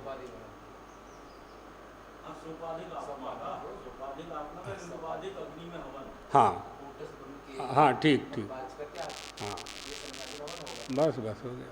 तो ब्रह्म और आत्मा को नचिकेता अलग अलग मान रहा था। उसी का याथात्म दर्शन यमराज ने नचिकेता को कराया तीसरे वरदान में। इसलिए यमराज कह रहे थे कि हमने ये देवताओं को भी नहीं दिया था, तुम भी इसके अधिकारी नहीं हो। छोटी मोटी उपासना होती, छोटी मोटी बात होती तो यमराज उपदेश कर देते, लेकिन वो कसौटी पर कस रहे थे कि हमने देवताओं को यह उपदेश नहीं दिया तो तुझे कैसे दें, तू तो छोटा सा बालक है, तो अनधिकारी को देना नहीं चाहिए। ये तदर्थ है यहाँ जो कहा जा रहा है कि ब्रह्मात्मैकत्व दर्शन निष्ठा संन्यासिना इत्यर्थः, ब्रह्म और आत्मा के एकत्व ज्ञान में सन्यासी हवन कर रहे हैं। एकता का हवन है। हाँ, एवं अस्ति ना, यहाँ सन्यासी का विशेषण बताया है, वो जो ब्रह्मात्मैकत्व दर्शन निष्ठा, ये सन्यासी का विशेषण है। हाँ ठीक है, कि सन्यासी को कैसा होना चाहिए, ठीक है। ब्रह्म और आत्मा की एकत्व का दर्शन में ही जिसकी निष्ठा हो, ऐसे ही सन्यासी हैं। यहाँ दर्शन ही हवन है। हाँ, और ऐसे सन्यासी लोगों का ब्रह्म और आत्मा की एकत्व का दर्शन करना, यही यज्ञ है। तो ब्रह्म रूपी अग्नि में आत्मा रूपी आहुति देनी है। वो कौन दे रहा है? सन्यासी। महावाक्य का है ना, सन्यासी आत्मा रूपी अर्थात स्वयं का उपाधि का त्याग कर रहा है, वो ब्रह्म रूपी अग्नि में स्वाहा कर रहा है, ताकि वो एक हो जाएंगे। फिर ब्रह्म है जो आहुति डालते हैं फिर अग्नि से अलग कहाँ रहती है, वो एक हो जाती है। ब्रह्म और आत्मा दो अलग अलग हैं, दोनों शब्द अलग अलग हैं, दोनों के अर्थ अलग अलग हैं। सन्यासी को दोनों को एक करना, एकत्व, तत्त्वमसि, तत्त्वमसि इसलिए महावाक्य दिया जाता है। तो महावाक्यों से ही दूर किया जा सकता है, अवान्तर वाक्यों से संभव नहीं है। ठीक है, सही सही। तो ये शोधन की प्रक्रिया है एक प्रकार से। हाँ, जो तत्वम पदार्थ का जो शोधन है ना, वही यहाँ पर ज्ञानियों का वर्णन है। जब तत्व पदार्थ का शोधन हो जाएगा तो फिर वो ब्रह्म रूपी अग्नि में आत्मा रूपी आहुति के द्वारा होम कर देगा, तो एकत्व दर्शन कर लेगा। ये सही है। ये यज्ञ का निबंध शुरू हुआ है गीता में, इसमें ब्रह्माग्रम ब्रह्मणाहुतम से शीर्षक बना दिया। इसके बाद 12 यज्ञों का विधान होगी। और इन सब का प्रयोजन क्या है? वो मूल रूप से ज्ञान यज्ञ की प्रशंसा करने के लिए ये सब उपक्रम कर रहे हैं। हाँ, उसकी स्तुति के लिए ये सब एक एक उठा रहे हैं, क्योंकि सब जानना भी जरूरी है ना। पहले अध्यास करना पड़ेगा, फिर उसका अपवाद करेंगे। तो आगे 26वां श्लोक। श्रोत्रादीनान्द्रियाण्यन्ये संयमाग्निषु जुह्वति। श्रोत्रादीनीन्द्रियाण्यन्ये संयमाग्निषु जुह्वति।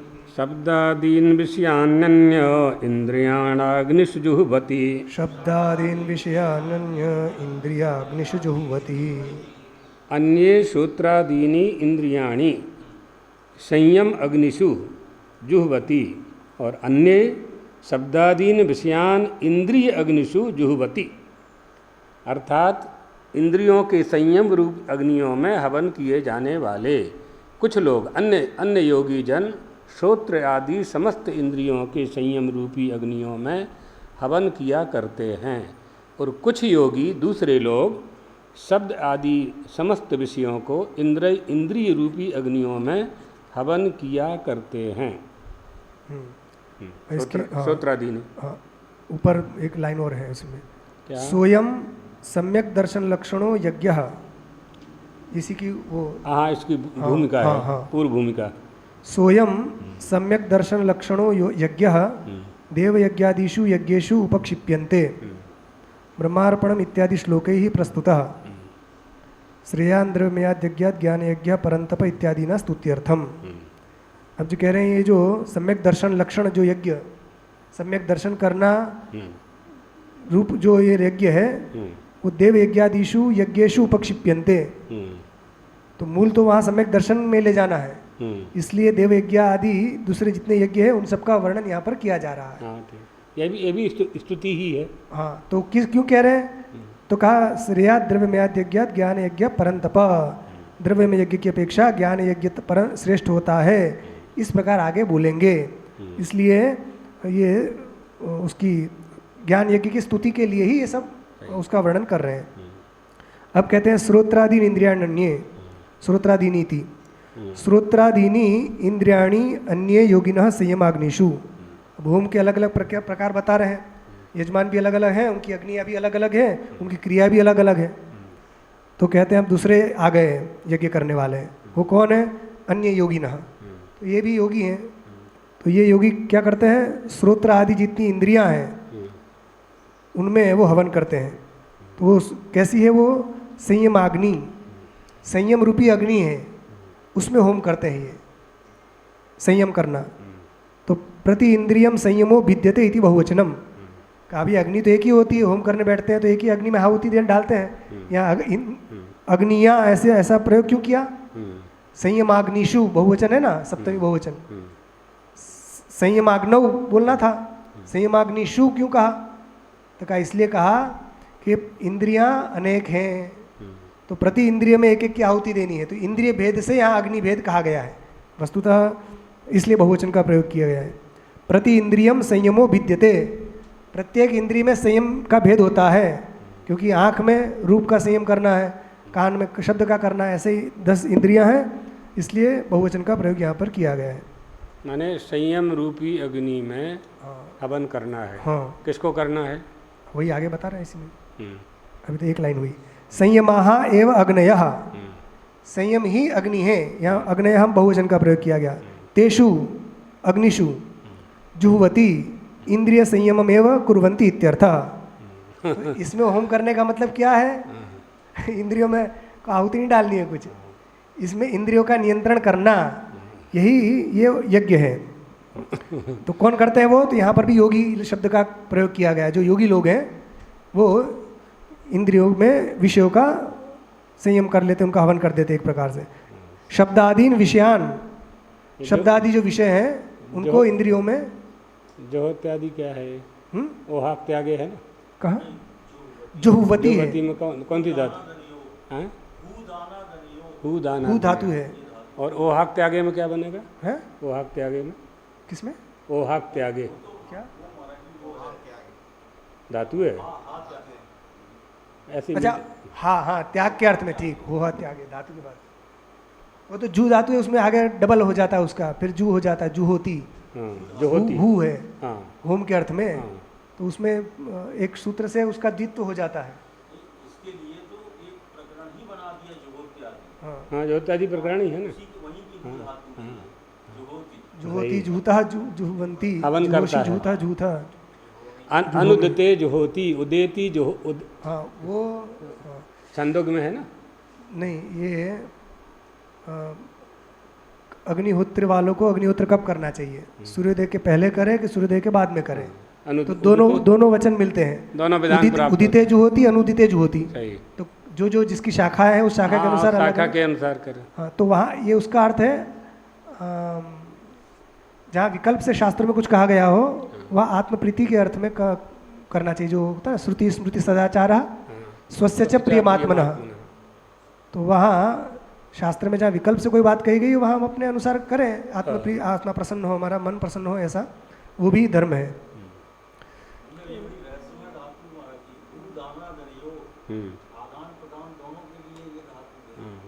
हाँ सही है। दान और आदान ग्रहण के अर्थ में भी है ना, जुहोति।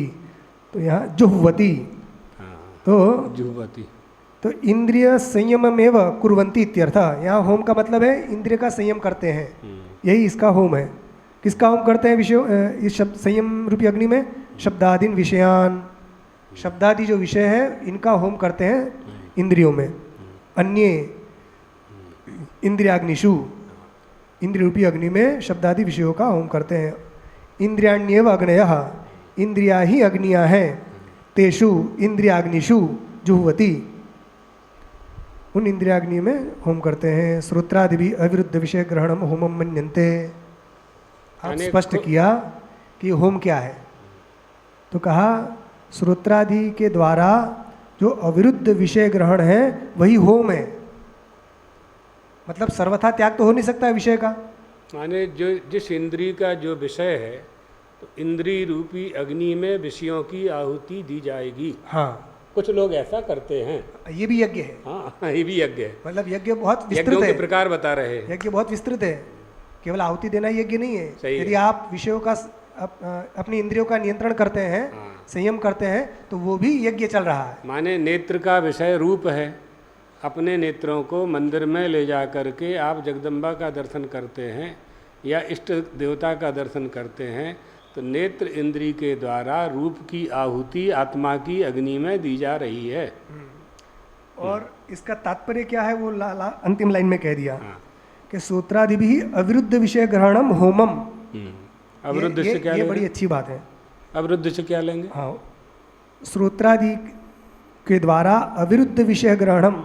अविरुद्ध विषय ग्रहण का मतलब है शास्त्रों ने जिनका मना किया गया, शास्त्रों में जिनके लिए मना किया गया है उन विषयों का ग्रहण नहीं करना, अर्थात शास्त्रीय विषय का ग्रहण करना केवल, ये भी होम है। जैसे भगवान ने कहा ना, धर्म से अविरुद्ध काम मेरा स्वरूप है। धर्मा विरुद्धो भूतेषु कामोस्मि भरतर्षभ। तो शास्त्र के अनुकूल विषयों का सेवन करना, ये भी एक प्रकार से होम हो गया। निषिद्ध विषयों का सेवन नहीं करना। 9 प्रकार की भक्ति में भगवान ने 6वीं नंबर की भक्ति में इसका वर्णन किया है कि छठदमशील विरति बहु कर्मा निरत निरंतर सज्जन धर्मा। तो वहाँ दम का निरूपण किया है। छठ दम, दम मतलब इंद्रियों का इंद्रियों पर नियंत्रण करना, ये भी भगवान की भक्ति है। कोई पूजा पाठ नहीं करता है मगर इंद्रियों पर नियंत्रण करता है, वो भी 9 प्रकार की भक्ति में एक आ जाएगा। इसी प्रकार वो यज्ञ है, तो इसी को होमम मन्यन्ते। ऐसा कुछ लोग इसको होम मानते हैं। जो अलग अलग प्रकार के यज्ञ चल रहे हैं इसमें ये बताया। अब आगे दूसरा यज्ञ। तो जैसे कर्मयोगियों का बताया और ज्ञानियों का बताया। कर्मयोगी इस तरह से विधि सम्मत कर्मों करते हुए आत्मा में हवन करे, और सन्यासियों के लिए बताया कि भाई भिक्षु सदम पूज्यता, भिक्षा रूपी अन्न को अहंकार का त्याग करके प्राप्त करे और उसको अपनी अग्नि में हवन करे। तो ये जो है ज्ञानी यज्ञ। लेकिन जो यहाँ तो कह रहे हैं अविरुद्ध विषय ग्रहणम होमम मन्यते श्रोत्रादि भी ही। विधि सम्मत कर्मों को करके जो कर्मयोगी गृहस्थ है, हाँ, इस तरह का यज्ञ करें कि विधि सम्मत जो है द्रव्य प्राप्त करें, विधि से जो कर्म प्राप्त करें और उन कर्मों का हवन करें। हाँ, जो अविरुद्ध कर्म होगा तो हवन तो होगा, फल नहीं मिलेगा। यदि हाँ कर्म तो होगा ना। यहाँ ज्ञानी ये ज्ञानी थोड़ी है, ब्रह्मवेत्ता थोड़ी है ये लोग। ये तो कामी है, कर्मी है। नहीं मतलब ये भी उसी मार्ग में जाने वाले हैं। हाँ, और मगर पुण्यात्मा है ये, मगर ब्रह्मवेत्ता नहीं है, सन्यासी नहीं है। सही है।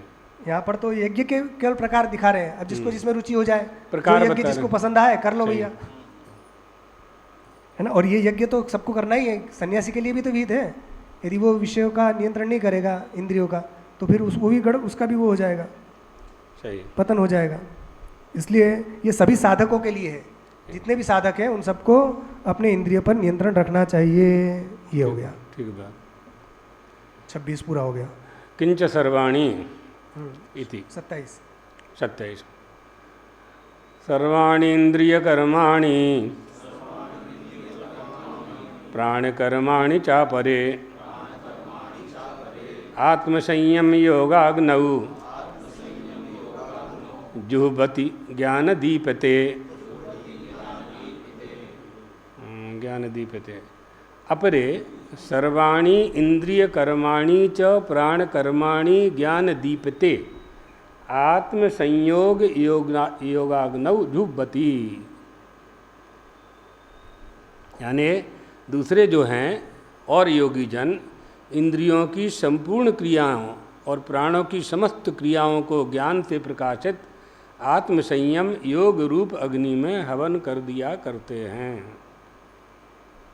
सर्वाणि इंद्रिय कर्माणि, सर्वाणि इंद्रिय कर्माणि, इंद्रियाणाम कर्माणि इंद्रिय कर्माणि, जो इंद्रियों के जो कर्म हैं उनको यहाँ पर इंद्रिय कर्म कहा गया।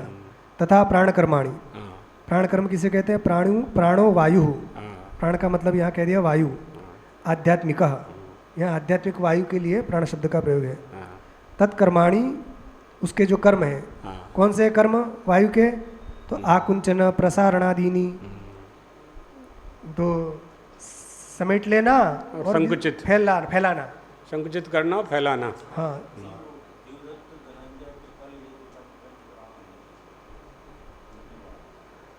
नहीं यहाँ पर तो आध्यात्मिक वायु लिखा है ना, आध्यात्मिका। आध्यात्मिकाः तस्य कर्माणि आकुंचन प्रसारणादीनि तानि च। हाँ ठीक, वो भी लो तो उसमें कोई दोष नहीं है। हाँ वो भी ले सकते हैं, 5 प्राण भी है। नाग कूर्म कृकल देवदत्त धनंजय, हाँ, ये उपप्राण है। पंच उपप्राणाः प्राण पान उपान उदान व्यान समान नाग कूर्म कृकल देवदत्त धनंजय इत्यादयाः पंच प्राण पंच उपप्राण। हाँ ठीक, आध्यात्मिक अर्थ यहाँ पर शरीर के भीतर होने वाला ले लेंगे, क्योंकि आत्मानम अधिकृत्य वर्तते इति आध्यात्मिक, तो शरीर के भीतर वाला वायु मतलब प्राण, ये 5 प्रकार का है। ये जो महाराज हैं ये आकुंचन प्रसारण को ले जा रहे हैं न्याय में। वहाँ अलग अर्थ है। हमारा पंचकर्म है वो, आकुंचन प्रसारण और वो सब उत्क्षेपण प्रक्षेपण। हाँ तो यहाँ अभी तक इनके हृदय में वशिष्ठ गुरु घुसे हैं।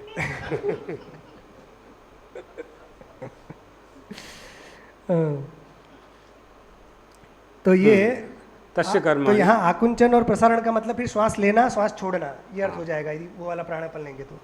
आध्यात्मिक अर्थ में यही। हाँ, तानी च अपरे, अब ये यज्ञ करने वाले भी हैं, तो वो कौन है? दूसरे, तो वो कौन है? क्या करते हैं? आत्मसंयम योगाग्नौ, वो भी अग्नि में होम करते हैं। तो कौन सी अग्नि में करते हैं? तो आत्मसंयम रूपी जो योगाग्नि है उस अग्नि में। आत्मनि संयम आत्मसंयम, आत्मा में जो संयम है उसको कहते हैं आत्मसंयम। सेव योगाग्नि, वही योगाग्नि है। तम तस्मिन आत्मसंयम योगाग्नौ, उस आत्मसंयम रूपी योगाग्नि में जुवती प्रक्षिपंती होम करते हैं। किसके द्वारा? ज्ञान दीपिते स्नेहेन इव प्रदीपे विवेक विज्ञानेन उज्ज्वल भावम आपादिते प्रविलापयन्ति इत्यर्थः। तो विशेषण दे दिया, होम तो करते हैं मगर ज्ञान दीपिते अग्नौ, ज्ञान के द्वारा जो दीपित है प्रज्वलित है उस अग्नि में, विवेक विज्ञान रूपी अग्नि से, विवेक विज्ञान के द्वारा जो उज्ज्वल भाव को प्राप्त हुई जो अग्नि है उसमें ये होम करते हैं। प्रविलापयंती, उसमें विलीन हो इनका विलय करते हैं। ये सर्ववाणी अंधकरण प्राण समझा, तो ये कर्मों का होम करने वाले हो गए और प्राण का होम करने वाले हो गए आत्मा रूपी संयम रूपी अग्नि में। ये भी मनोनिरोध समाधि। अच्छा, अब आत्मनि संयम योग वो क्या है? तो इस टीका में तो नहीं लिखा मगर हमने यहाँ लिखा हुआ है, हो सकता है शंकरानंदी में लिखा हो या किसी और लिखा हो, मधुसूदनी में। आत्मनि संयम योग मनोनिरोध समाधि, आत्मा में जो संयम योग है वो मन का निरोध करना है और ये समाधि, समाधि में जाना है, धारणा ध्यान समाधि। धारणा ध्यान समाधि। तो ये जो योगी लोग हैं, ये जो करते हैं इंद्रियों को, प्राण को जो अपने अंदर लगा समाहित करना है, तो योगाभ्यास करने वाले जो योगी हैं उनका ये इस प्रकार का यज्ञ होता है। वो लोग प्राण पान और मध्य चिदात्मानम उपासमहे, प्राण और अपान के बीच में जो चिदात्मा है उसकी उपासना करते हैं। क्योंकि वायु के नियंत्रण से सब कुछ होगा। सही। वायु नियंत्रित नहीं है तो सब गड़बड़ हो जाएगा। अब आप कहोगे यहाँ वायु का नियंत्रण कहाँ है और आप निग्रह की बात कर रहे हैं, हाँ। तो वो कैसे होगा? तो इन सबका कनेक्शन है तीनों का। हाँ ये हाँ ये यौगिक परिभाषा है। धारणा ध्यान और समाधि, इन तीनों को संयम कहते हैं। तो एक एक जगह संयम करने का अलग अलग फल मिलता है। सूर्य में संयम करोगे तो ये फल मिलेगा, चंद्र में ये होगा, इसी प्रकार ये सूत्र है योग दर्शन का। त्रयम् एकत्र संयमः, अष्टांग योग का वर्णन करने के बाद ये उसका वहाँ ये सूत्र है, त्रयम् एकत्र संयमः। अच्छा, एक बार वृंदावन में एक योगी आए और सबको योग सिखाने लगे। गुरुजी ये दृष्टांत सुनाते थे। तो बड़ा योग सिखाने लगे, बड़े बड़े महात्मा लोग और कई कई बड़े लोग उनके वहाँ उनकी शिविर में जाने लगे। उनकी बड़ी ख्याति हो गई। तो कुछ लोग उड़िया बाबा के पास गए और जाकर पूछा कि महाराज जी वो बड़े भारी योगी आए हैं, आप भी चलिए, तो आपका भी आसन लगा देंगे। तो वो भी चले गए। ठीक है भैया चलो, सीधे सरल थे ही, बैठ गए। और फिर जब योग पूरा हो गया सब अभ्यास, वापस आ गए। तो सब लोग उनकी प्रशंसा करने लगे योगी की, बड़ा भारी योगी है, बड़ा प्रसिद्ध योगी है। फिर एक ने पूछा महाराज जी ये बताइए आपको कैसा लगा ये योगी? तो पहले तो कुछ नहीं बोले, बार बार पूछने पर कहा उड़िया बाबा ने कि ये योगी है ही नहीं। सबको आश्चर्य हुआ, क्या बात कर रहे हैं, इतना बड़ा योगी, इतना प्रसिद्ध, विश्व प्रसिद्ध योगी है और सब लोग सीख रहे हैं, बड़ी वाह वाह हो रही है, और आप कह रहे हैं योगी ही नहीं है। तो महाराज ये बताइए आपको पता कैसे चला कि ये योगी नहीं है? तो उड़िया बाबा बोले कि उसकी आंखें स्थिर नहीं थी, इसलिए। तो कहा महाराज आंखें स्थिर नहीं थी, इससे योग का क्या लेना देना? आंखें ठीक नहीं थी, उससे आपका योग तो मन से जुड़ा हुआ है ना, तो उसका मन नियंत्रण में है कि नहीं, आपको कैसे पता चला? तो उन्होंने बोला कि देखो आँख का, नेत्र का, प्राण का और मन का, इनका ये एक ही सूत्र में रहते हैं ये। तो जिसका मन शांत है उसके प्राण भी शांत रहेंगे और उसके नेत्र भी शांत रहेंगे। शांत का मतलब अचंचल। और जिसके मन चंचल है उसकी आंखें भी चंचल रहेगी और उसका प्राण भी चंचल रहेंगे। इसलिए मैंने पहचान लिया कि ये आंखें बार बार इधर इधर इधर इधर से कर रहा था, मटका रहा था बार बार, तो समझ गए कि योगी नहीं है। दृष्टिस्थिरा यस्य विनैव लक्ष्यम, हाँ, वृत्तिस्थिरा यत्र विनैव, दृष्टिस्थिरा यस्य प्राणो स्थिरं यस्य विनावलंबात्, विनावलंबात्, चारों हैं ये। मनोस्थिरम यस्य विनावलंबात् सेव योगी स गुरु स सेव्यः, ये चौथी लाइन है। उसी का सेवन करना चाहिए। श्री राम जय राम जय जय राम।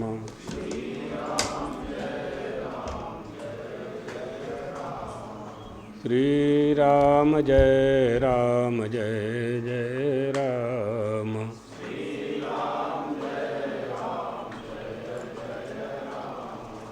श्री राम जय राम जय जय राम।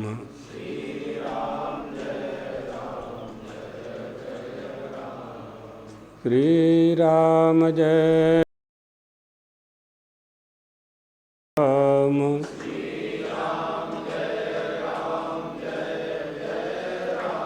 श्री राम जय राम जय जय राम।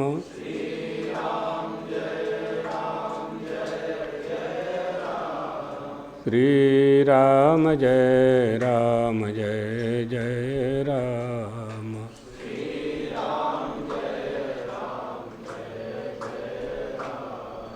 श्री राम जय जय राम।